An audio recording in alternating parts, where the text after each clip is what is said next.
jilbabnya. Saya tanyakan kemana jilbabnya, dia bilang yang penting hatinya baik. Bagaimana nih menurut Pak Ustadz?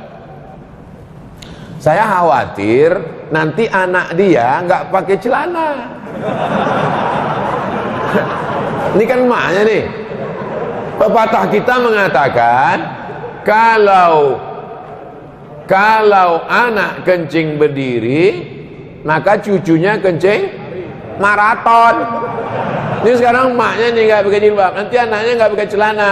Pas ditanya anaknya, kok nggak pakai celana? Yang penting hatinya baik.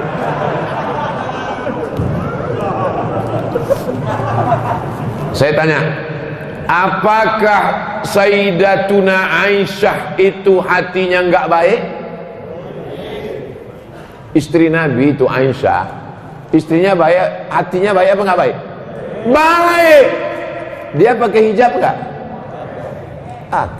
Ada nggak Aisyah mengatakan dibukanya hijab? Aisyah, kenapa nggak pakai hijab? Aku kan istri Nabi, hatiku kan baik. Kalian semua kan anak-anakku. Wa azwajuhu ummatukum. Istri Nabi itu adalah ibu kamu. Aisyah itu ibu kita, tapi dia tetap pakai hijab. Kenapa? Allah yang nyuruh. Ya ayyuhan nabi, wahai Nabi Muhammad SAW, qul li azwajika, katakan kepada istrimu, wa banatika, katakan kepada anak perempuanmu, wa nisa'il mu'minin, katakan kepada perempuan yang beriman, yudnina alaihinna min jalabibihin, hendaklah mereka memanjangkan kerudung mereka. Dulu kerudungnya tutup kepala, tapi lehernya nggak kelihatan. Pakai lagi. Itu pakai cadar itu kan tradisi jahiliyah. Pakai cadar, pakai jilbab itu tradisi jahiliyah. Dulu turun ayat, khudhu zinatakum inda kulli masjid. Kalau kamu mau ke masjid, pakailah pakaian. Kalau kamu mau ke masjid, pakailah pakaian. Apa maknanya? Waktu itu orang jahiliyah tawafnya uryanun tolik, telanjang bulat. Orang jahiliyah dulu nggak pakai pakaian. Maka datang Islam mengajarkan pakaian. Maka setiap mau ke masjid disuruh, ya ayyuhalladzina amanu, ay orang beriman, kalau kamu mau pergi ke masjid, khudhu zinatakum inda kulli masjid, berpakaianlah. Itu ajaran Islam. Jadi jangan ikut-ikutan status orang, itu yang dia sampaikan. Bacalah Al-Quran, ngaji sama para kiai, para ulama.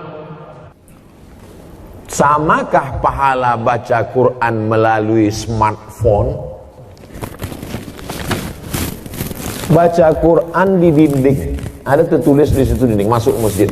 Ya ayyuhalladzina amanu taqullaha wal tanzur nafsum ma qaddamat lighad.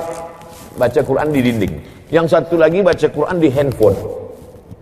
Kutiba alaikumul qitalu fil qatla, al-hurru bil hurri wal 'abdu bil 'abdi wal unsa bil unsa. Yang satu lagi melihat mushaf Al-Quran. Ya ayyuhalladzina amanu ista'inu bis sabri was salah. Melihat mushaf, melihat handphone, melihat dinding. Pahalanya bukan dilihat kau baca Quran dari mana, tapi yang dilihat adalah lafaz di mulut dan di hati. Mulut fasih, tahsin, tajwid, hati ikhlas. Walaupun kau baca di pelepah kurma. Ada Quran zaman sahabat Nabi, Quran macam kita dicetak sekarang? Mana ada? Pakai resleting pula lagi. Kenapa kau tak pernah baca Quran ini? Saya sebetulnya mau baca Pak Ustaz, terus resletingnya macet terus tiap hari. Oh, kasihlah minyak jelantah. Dulu Quran ditulis di pelepah korma, di tulang onta, di batu apa namanya? Batu lepes, batu ceper macam piring, ditulis. Jadi Quran tidak dilihat di mana, mau di kertas. Kertas adanya bambu yang ditumbuk, bambu, tahu bambu? Buluh. ditumbuk halus jadi bubur, dijemur. Itulah asal muasal kertas dari Cina. Lalu kemudian ada kertas satu lagi di Mesir, pohon bardi, tumbuhnya di tepi sungai Nil, disusun-susun melintang membujur, dipres pakai tanah liat, dijemur. Namanya kertas papirus, kertas paling tua dua, satu dari Mesir, Fir'aun, satu dari Cina. Lalu kemudian barulah belakangan datang kertas masuk ke kota Makkah. Jadi Quran ditulis di kertas, di batu lepes, di tulang onta, di pelepah korma. Yang dilihat bukan baca di mananya, tapi yang dilihat adalah pelafazan mulut dan keikhlasan hati. Ini Qurannya bukan main lagi, mahal minta ampun. 30 juta harga Quran. Diletakkan di lemari tamu di depan. Setiap tamu yang datang menengok macam menengok kucing. Bukan Quran itu yang mahal. Quran mahal adalah Quran yang dibaca. Seorang ibu mengajarkan anak-anaknya sambil masak pagi. Tak ditengoknya pun Quran itu sambil masak. Bismillahirrahmanirrahim. Wadduha wallaili idza saja. Ma wadda'aka rabbuka wa ma qala. Walal akhiratu khairun laka minal ula. Sambil belacan ditengoknya. Tapi Quran yang ibu ajarkan ke anak ibu itu, itulah yang dibawanya sholat. Usahakan ibu yang membacakan Al-Fatihah ke anak ibu. Supaya apa? 17 kali sehari pahalanya mengalir ke ibu. Ibu yang membacakan Fatihah ke dia. Yang belum membacakan, balik dari sini nanti, bacakan. Yang balik sekarang, nanti habis acara ini. Nak, baca Fatihah nak. Bismillahirrahmanirrahim. Itu hanya kurang halus sedikit. Bismillahirrahmanirrahim. Alhamdulillahi rabbil alamin. Rohnya kurang tebal sedikit. Luruskan bacaannya.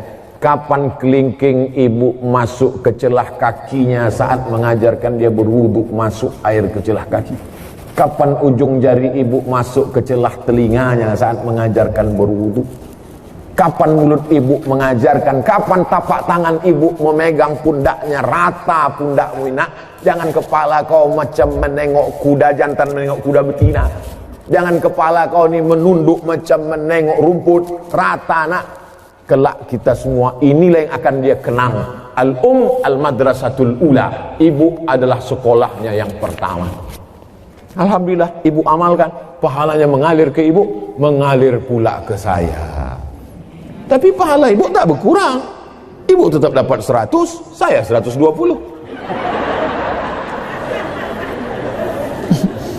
Karena saya tengok ibu macam-macam tak setuju.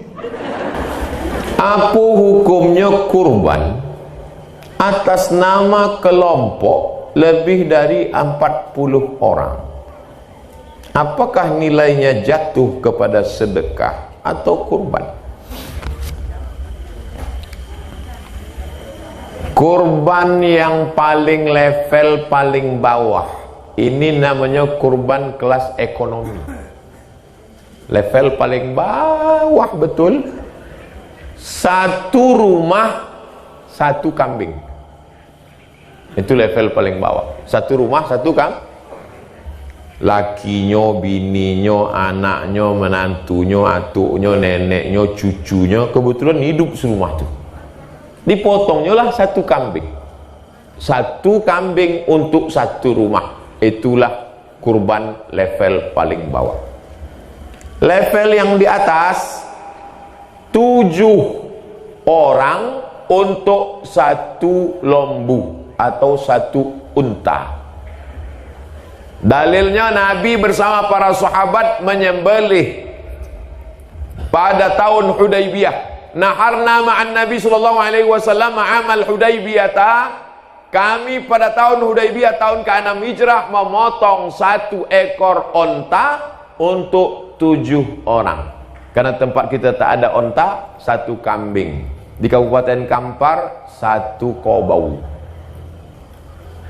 Paling bawah. Ini yang atas VIP. Yang paling atas, ini yang paling hebat kurban.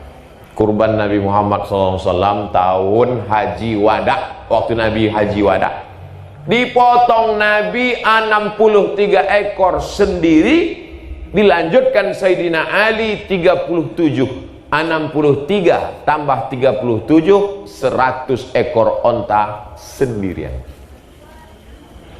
Level paling bawah, level pertengahan, level paling tinggi. Di antara 3 level tadi, adakah 40 orang satu kambing? Tak ada. Jadi kalau gitu level mana lah ini? Jadi bapak ibu wali murid, wali kelas, di kelas itu ada 40 anak siswa, maka anak-anak ini berkumpul duit 100.000, 200.000, lalu diserahkannya ke kepala, ke guru, kami untuk kurban. Maka anak-anak itu bersedekah duit, tapi waktu memotongkan kurbannya atas nama 1 orang. Atas nama siapa? Wali kelas. Jadi sekolah-sekolah yang menganjurkan siswa-siswa mengumpul duit untuk berkurban, jangan kaburkan pemahaman kurban pada mereka. Kalian bersedekah patungan 1 ekor kambing, diserahkan ke guru, nanti waktu disembelih atas nama 1 orang si guru tadi. Anak-anak itu bersedekah, gurunya berkurban. Jelas? Insyaallah jelas. Kalau ada yang nyebut tak jelas berarti poka. Jelas, mikrofonnya mantap. Itulah tentang penjelasan kurban. Jangan robah, jangan rusak, jangan buat syariat sendiri, karena ada tuntunannya. Sedangkan main bola aja ada tuntunannya, goal outside ada tuntunannya dari Nabi Muhammad SAW masalah ibadah. Mudah-mudahan kita semua istiqomah beramal soleh. Amin. Bagaimana cara menghadapi lingkungan tempat tinggal yang menganut kehidupan hedonisme? Yang pertama, faqidus syai' la yu'ti. Orang yang tidak punya sesuatu, dia tidak bisa memberikan sesuatu. Kita tidak bisa berefek terhadap lingkungan kita kalau kita tidak punya sesuatu itu. Makanya mahasiswa-mahasiswi dibekali 3. Akidahnya benar, ibadahnya benar, akhlaknya benar. Sehingga ketika dia keluar dari Polnes, dia bekerja di tempat lingkungannya dimanapun dia berada di seluruh dunia ini, Indonesia, di tempat itu nanti masyarakatnya hedonis, dia tidak akan terpengaruh. Kenapa ikan itu tidak asin walaupun tinggal di laut asin? Karena dia hidup. Kalau dia mati baru jadi ikan asin. Maka dihidupkan ruhnya, dihidupkan ibadahnya. Yang kedua, nanti dia dibiasakan berkomunitas. Andai dia nanti bekerja di sebuah perusahaan, di perusahaan itu masyarakatnya hedonis, sibuk dengan dunia, dia akan membuat sebuah komunitas. Saya ceramah di perusahaan saya ceramah di PT Nikel, saya ceramah di PT Batubara, saya ceramah di PT Minyak Bumi. Ada saja sekelompok komunitas yang menghidupkan masjid, menghidupkan pengajian. Mereka inilah motor penggeraknya. Mudah-mudahan alumni-alumni Polnes ini menjadi penggerak dakwah di setiap daerah. Lalu kemudian, la tajtami'u ummati ala dhalalatin. Umatku ini tidak akan pernah menyatu dalam kesesatan. Begitu kata Nabi sallallahu alaihi wasallam. Wa may yartadda minkum an dinihi. Siapa di antara kamu yang meninggalkan agama ini, murtad dia, fasawfa ya'tillahu biqaumin, akan diganti Allah dengan sekelompok kaum. Yuhibbuhum, Allah mencintai mereka, wa yuhibbunah, dan mereka membalas cinta Allah. Mereka memperjuangkan agama Allah. La yakhafuna fillah laumata laim. Mereka tak pernah takut kepada caci maki, bully, buzzer, haters dan lain sebagainya. Saya pernah juga dihinggapi putus asa ketika melihat orang-orang yang diharapkan memperjuangkan agama malah bertumbangan. Saya sampaikan kepada salah seorang sahabat saya, dosen, profesor, Pak Prof, rasa-rasanya kita udah layak putus asa melihat umat hari ini. Kata dia, jangan. Mungkin batang kayu sudah lapuk, tapi pucuk-pucuknya yang masih hijau, kalau kita siram dia akan menjadi kayu-kayu yang baru. Dan pucuk hijau itu sekarang ada di Polnes, karena memang baju mereka hijau pucuk pisang. Inilah yang akan memperjuangkan, memperbaiki hedonis, tidak menjadi asketis, tapi menjadi orang-orang yang moderat, wasatiyah insyaallah. Amin. Sebagai mahasiswa yang punya banyak sekali kegiatan kampus, bagaimana caranya tetap istiqomah kepada Allah? Ada kekeliruan cara berpikir. Dianggapnya kalau dia sibuk dengan kegiatan kampus, dia tidak beribadah. Karena yang dianggapnya ibadah itu adalah sholat duha, baca Quran, i'tikaf, ibadah. Sedangkan sibuk di kampus tidak ibadah.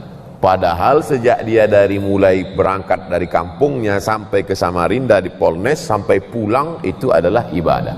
Man kharaja fi talabil ilmi, siapa yang keluar rumah untuk menuntut ilmu, fa huwa fi sabilillah, dia sama seperti orang berjuang fi sabilillah hatta yarji'a, sampai pulang ke rumah. Tapi jangan gara-gara ini 14 semester. Kau kenapa lama kali selesai? Jihad fi sabilillah. Enggak.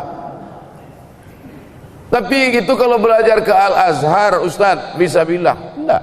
Semua ilmu ini datangnya dari Allah Subhanahu wa taala. Hanya saja ada yang fardu ain, ada fardu kifayah. Ilmu agama fardu ain, wajib setiap individu. Karena kalau tidak benar akidahnya, tidak benar fikihnya, tidak benar ibadahnya. Adapun ilmu ini fardu kifayah. Siapa yang memperbaiki jembatan, memperbaiki bangunan, memperbaiki yang bersifat teknik ini kalau tidak orang-orang politeknik? Kalau diserahkan itu kepada Abdul Somad, idza usidal amru ila ghairi ahlihi fantaziris sa'ah. Kalau diserahkan orang pada bukan ahlinya, tunggulah kehancuran. Tetap aktif di kampus, tapi jangan sampai melanggar aturan-aturan negara, melanggar aturan-aturan agama, maka itu bernilai jihad fisabilillah. Baca Qur'annya tetap, salatnya jangan sampai tinggal.